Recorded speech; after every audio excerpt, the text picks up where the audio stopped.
Happy Frugal Friday, everyone, and welcome back to your weekly dose of frugal inspiration. I'm Kate, and I can't wait to dive into today's video. We all know what housekeeping is. You don't necessarily clean your bathroom because it's fun. You clean it because if you ignore it long enough, it gets kind of gross. Money can work the same way. People don't need to do an overhaul just once a year in January. They need regular financial housekeeping. The same way dust collects slowly around the house, financial clutter quietly collects in your life. Late fees, forgotten subscriptions, receipt piles, a pantry full of food you forgot you bought. None of these things happen overnight. They happen because we stop doing the little maintenance tasks that keeps our financial house in order. Today, let's walk you through your financial housekeeping checklist. Number 1, sweep the accounts. Yes, let's do a sweep. So look at your checking, look at your savings, look at your retirement.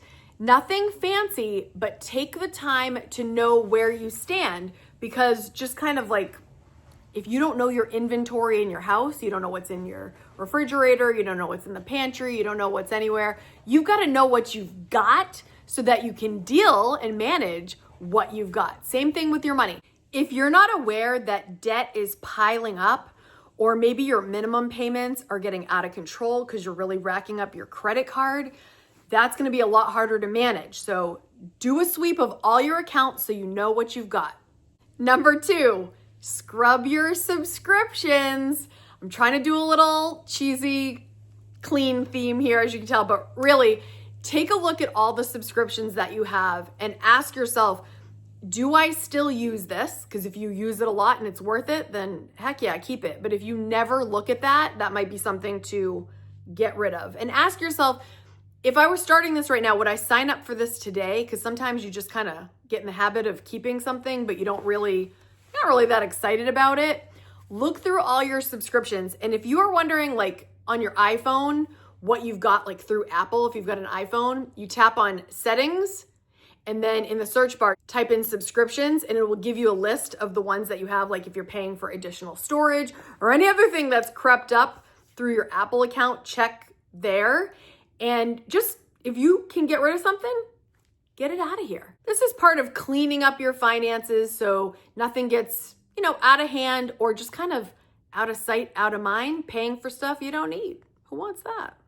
Next on the list is to clean out financial clutter, and that could definitely be in your email. Check your emails, see if you can unsubscribe to any stores that you no longer utilize, or just you're getting spammed with ads. If you've got a company that's just spamming you with ads, even though you like the store, see if you can just get rid of them for a bit. Go look in your Amazon cart. Is there anything that's sitting in there that you waited and now you don't need it anymore? Like you thought like, I'm going to give it 30 days. I'm going to give it 2 days. And you're like, no.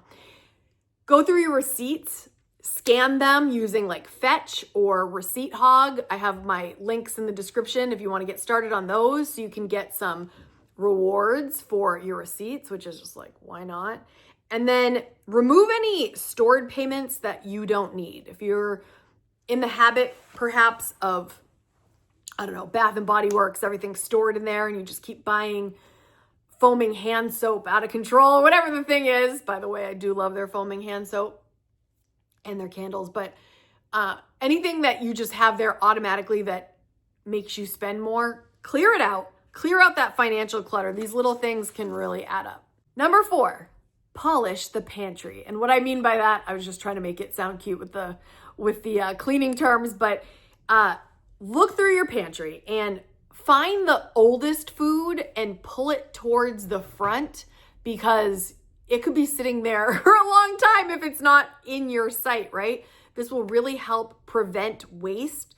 And then keep the things that are going to expire soon right in your sight, right? If you haven't used those beans and you're getting ready to expire those beans, like pull them front, make some dinner with that, save some grocery money.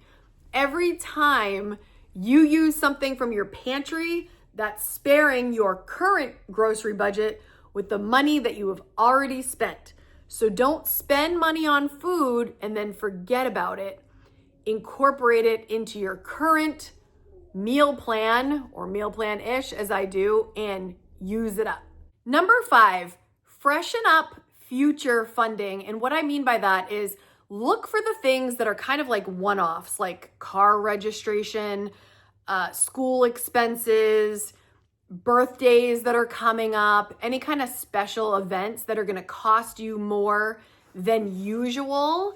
And maybe it happens like annually or, but it's something that's not in the regular monthly budget. As you know, I do my monthly budget catered to the month that we are entering. So it's always a little bit tailored to that month, not a little bit, it's very tailored to that month. But if you have like home maintenance coming up, a holiday coming up, instead of being surprised, prepare.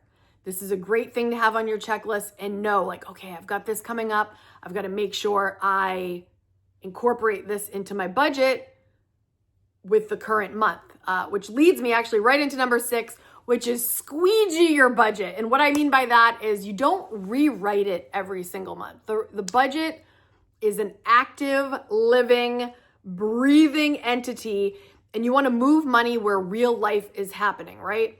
So every month I have the same template style, but then I just change the numbers that are appropriate for that month, add or subtract any line items that are different for the month. Like for example, in the fall, you might have back to school expenses, but you won't have that again, or school pictures, or again, car registration, things like that are not all the time.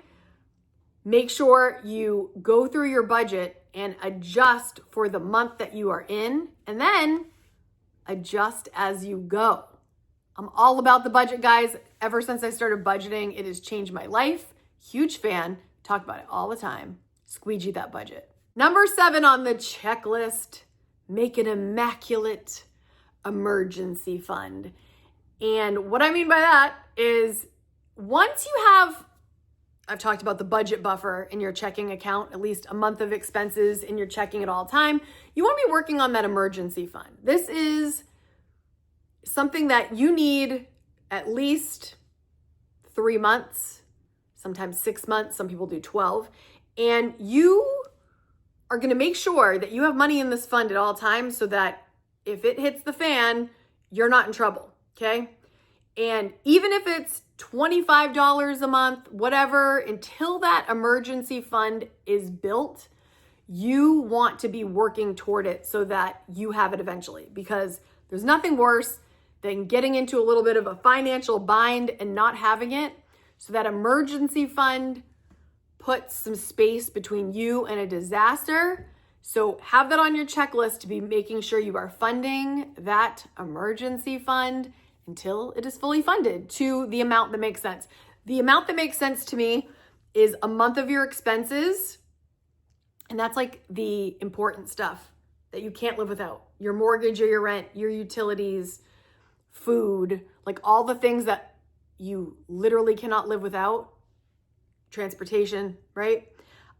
It does not include going out to dinner. It includes your groceries, but it doesn't include going to the movies. It doesn't include the fancy stuff. Make it the essentials and multiply that by the number of months you are comfortable with. Number 8 is dust off your future. And what I mean by that is create a future for yourself by investing, adding a payment on an extra principal payment on your mortgage, paying extra debt, building your savings or your budget buffer or your emergency fund. Leave future you a little gift every month. Don't forget about you.